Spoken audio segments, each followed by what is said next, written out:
Hi, I'm Carlos DeCastro. I'm a professor of medicine in the Division of Malignant Hematology and Cellular Therapy at Duke University, part of the Duke Cancer Institute.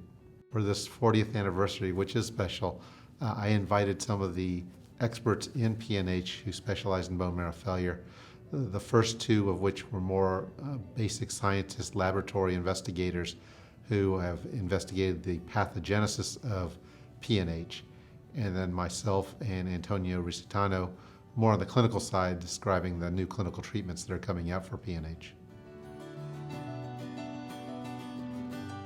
Over 40 years, PNH has really changed the paradigm from a disease that we kind of understood to one that we understand a little bit better, although there's still a lot of mysteries with it. In terms of the pathophysiology, we know there's a mutation in the first step in making the GPI anchor in the PIG-A gene. We understand that the red cells are lacking protection against complement. We understand a little bit more about the T-cell mediated assault on the bone marrow, although it's still a little bit of a mystery. We don't understand how blood clots are formed, but we clearly know that they're related to complement activation. And now we've targeted complement, so we have some great treatments that have really improved the outcome for patients.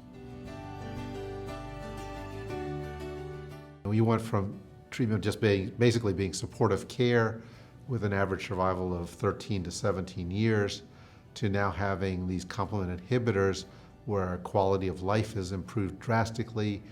Survivals appear to be matching age-matched controls. And it's just changed everything in terms of the patient outcomes, in terms of how they feel and being able to get on with their lives. Right now we are still in clinical trials with a lot of complement inhibitors that are now oral, which will make patients' lives even easier if they can take an oral drug rather than a shot or an IV drug.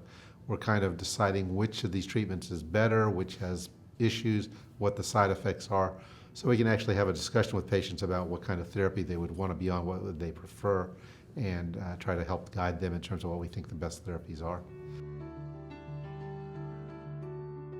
I'm very optimistic about the future. The treatments that have come out have clearly changed the whole playing field in terms of outcomes and how patients feel. And I think we're going to have more choices, which is very exciting. And we still don't have that elusive cure on the horizon, but we're hoping that's coming soon.